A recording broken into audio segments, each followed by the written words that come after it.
Good morning everyone. KGB Bible tayo.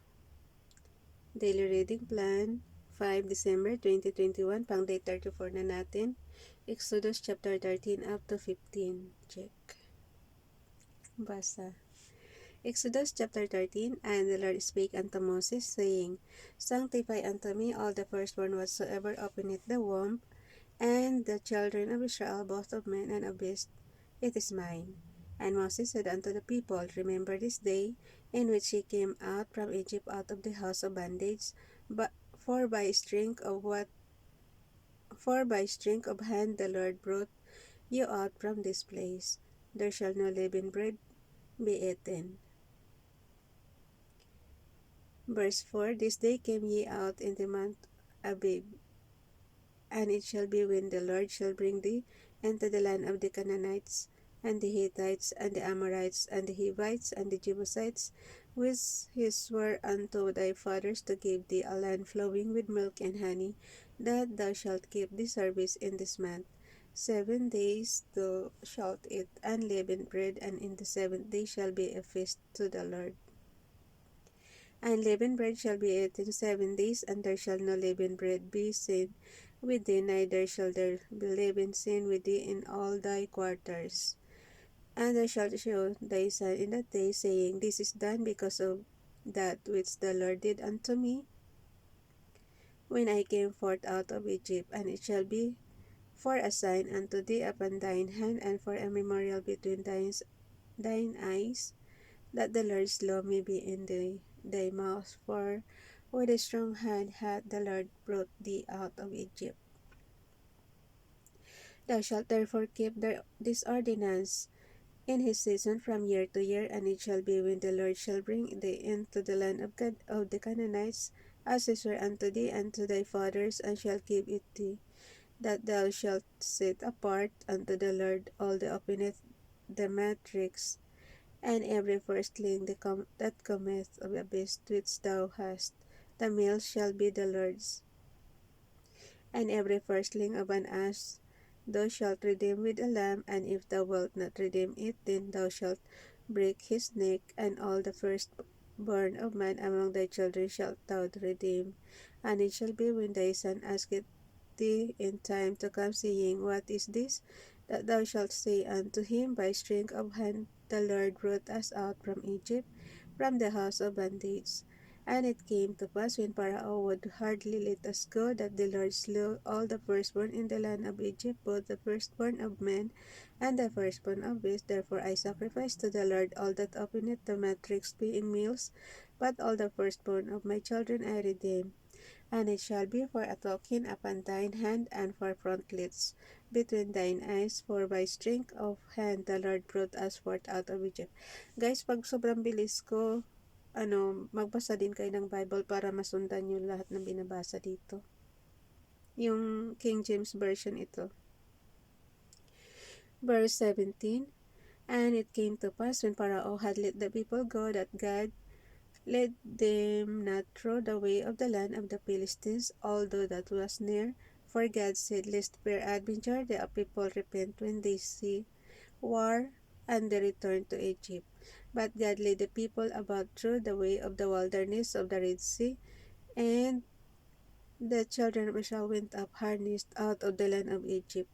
And Moses took the bones of Joseph with him, for he had straitly sworn the children of Israel, saying, God will surely visit you, and he shall carry up my bones away hence with you. And they took their journey from Succoth, and encamped in Etham in the edge of the wilderness. And the Lord went before them by day in a pillar of a cloud, to lead them the way, and by night in a pillar of fire, to give them light to go by day and night.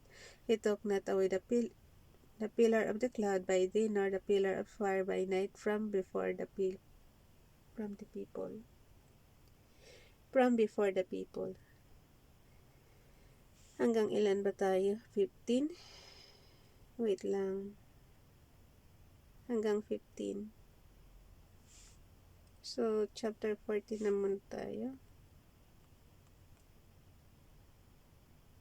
Hanggang 22 lang yung verse 13. Ay, yung chapter 13. So, dito tayo sa chapter 14.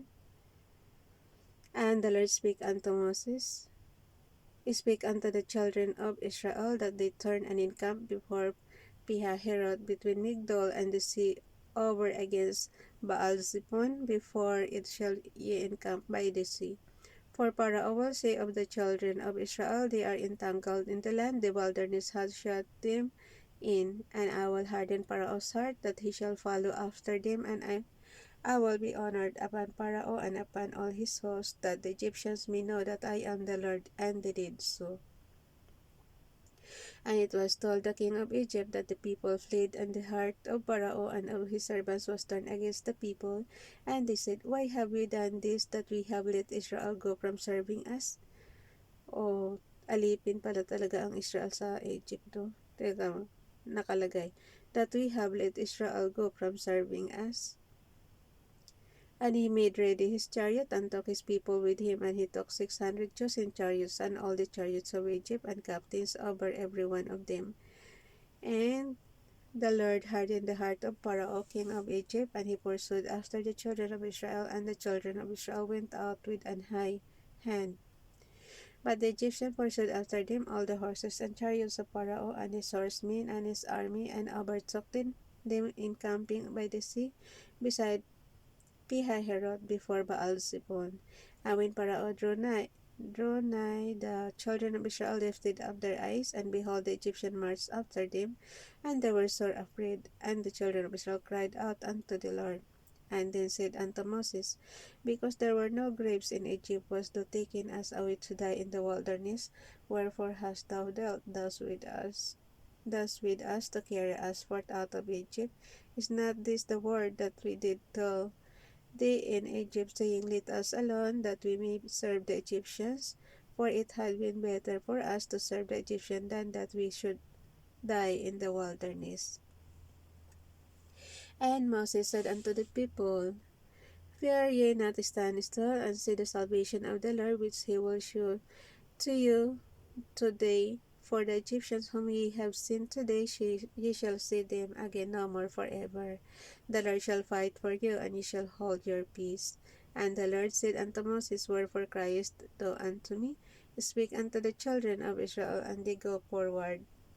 But lift thou up thy rod, and stretch out thine hand over the sea, and divide it, and the children of Israel shall go on dry ground through the midst of the sea. Ayun, nakatawid sila niyan. Imagine niyo guys, yung dagat mahati, tapos magkaroon ng daan. Sa panahon natin ngayon, para madaanan yung dagat, lagyan ng tulay. Tsaka lang madaanan, pero ito talaga hinati niya. And I behold, I will harden the hearts of the Egyptian, and they shall follow them. Verse 17 tayo guys.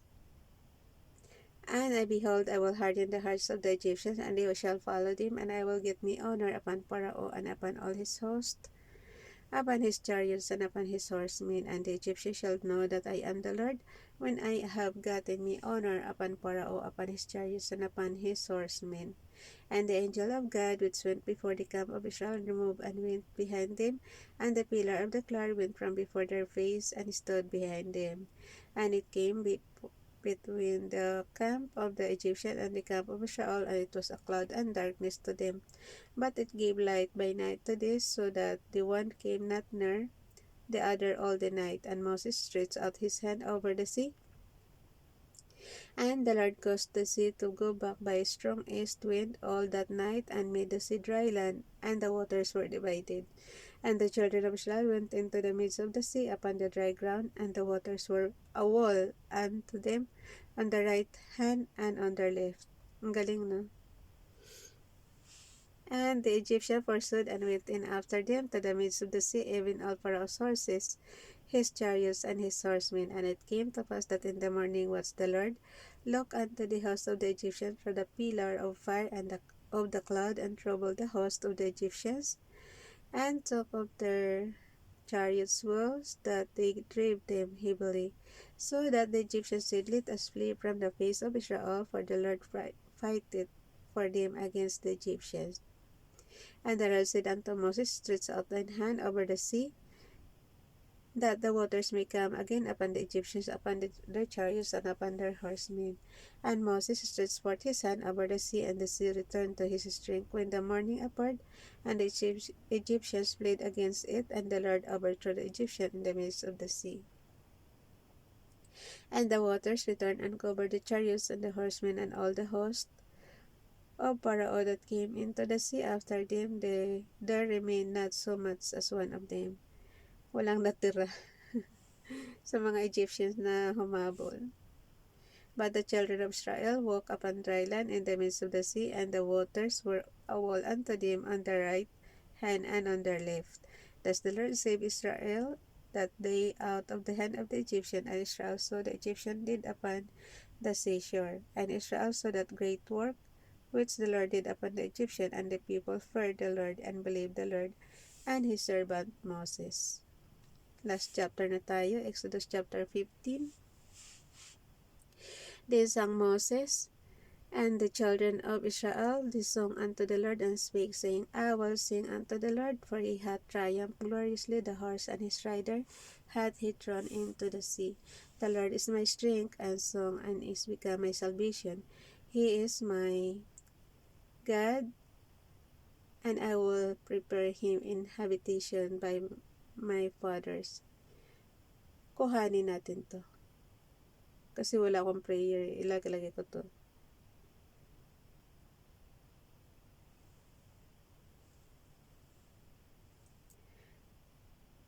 Okay. Yung verse to ng, guys, ng chapter 15, gawin natin tong prayer mamaya.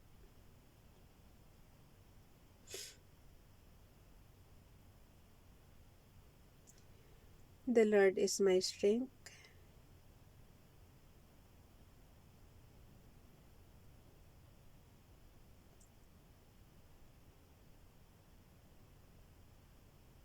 Copy natin yung verse. Nakalagay sa verse to, the Lord is my strength and song. He is become my salvation. He is my God, and I will prepare him an habitation, my father's God, and I will exalt him. The Lord is a man of war. The Lord is his name. Pharaoh's chariots and his host hath he cast into the sea. His chosen captains also are drowned in the Red Sea. The deeps have covered them. They sank into the bottom as a stone. Thy right hand, O Lord, is become. Andali lang.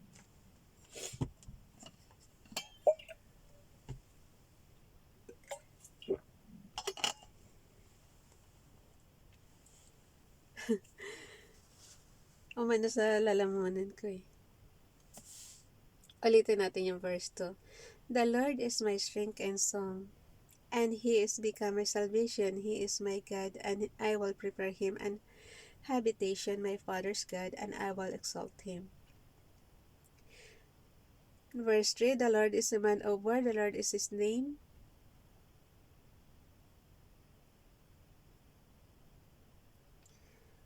Pati itong verse 4. Wait lang ha. Ay, verse 3 pala. The Lord is a man of war. The Lord is his name. So, copy natin yan. Copy verse. Pharaoh, chariot, and his host hath he. Kung hindi, di-screenshot ko siya.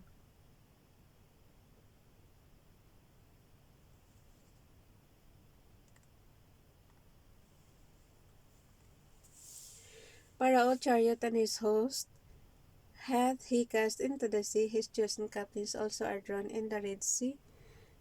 The deeps have covered them. They sank into the bottom as a stone. Thy right hand, O Lord, is become glorious in power. Thy right hand, O Lord, that hath dashed in pieces the enemy, and in the greatness of thine excellency thou hast overthrown them that rose up against thee. Thou sentest forth thy wrath, which consumed them as stubble. And with the blast of thy nostrils the waters were gathered together, the floods stood upright as an heap, and the deeps were congealed in the heart of the sea. The enemy said, I will pursue, I will overtake, I will divide the spoil, my lust shall be satisfied upon them. I will draw my sword, my hand shall destroy them. Thou didst Blow with thy wind, the sea covered them, they sank as lead in the mighty waters. Who is like unto thee, O Lord, among the gods? Who is like thee, glorious in holiness, fearful in praises, doing wonders? Thou stretchest, stretched, paano babasahin to? Thou stretched out thy right hand, and the earth swallowed them. Thou in thy mercy hast led forth the people which thou hast redeemed. Thou hast guided them in thy strength unto thy holy habitation. The people shall ne'er and be afraid, sorrow shall take hold on the inhabitants of Palestina. Then the dukes of Edom shall be amazed, the mighty men of Moab trembling shall take hold upon them, all the inhabitants of Canaan shall melt away. Fear and dread shall fall upon them, by the greatness of thine arm they shall be as still as a stone. Tell thy people pass over, O Lord, till the people pass over, which thou hast purchased. Thou shalt bring them in and plant them in the mountain of thine inheritance, in the place, O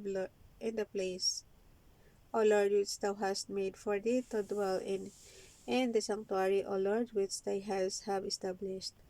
The Lord shall reign forever and ever, for the horse of Pharaoh went in with his chariots and with his horsemen, and the sea, and the Lord brought again the waters of the sea upon them. But the children of Israel went on dry land in the midst of the sea. And Miriam the prophetess, the sister of Aaron, took a timbrel in her hand, and all the women went out after her with timbrels and with dances. And Miriam answered them, saying, Yet to the Lord, for he hath triumphed gloriously the horse, and his rider hath he thrown into the sea. So Moses brought Israel from the Red Sea, that they went out into the wilderness of Shur, and they went 3 days in the wilderness and found no water. And when they came to Marah, they could not drink of the waters of Marah, for they were bitter. Therefore the name of it was called Marah. Mayroon palang mapait na, guys, na tubig. And the people murmured against Moses, saying, What shall we drink? And he cried unto the Lord, and the Lord shewed him a tree, which when he had cast into the waters were made sweet. There he made for them a statute and an ordinance, and there he proved them, and said, If thou wilt diligently hearken to the voice of the Lord thy God, and wilt do that which is right in his sight, and wilt give ear to his commandments, and keep all his statutes, I will put none of these diseases upon thee, which I have brought upon the Egyptians, for I am the Lord that healeth thee. And they came to Elim, where were 12 wells of water, and threescore and 10 palms, so 70. Threescore and 10 palm trees, and they encamped there by the waters. So, up to 15 lang. Bye, everyone. God bless.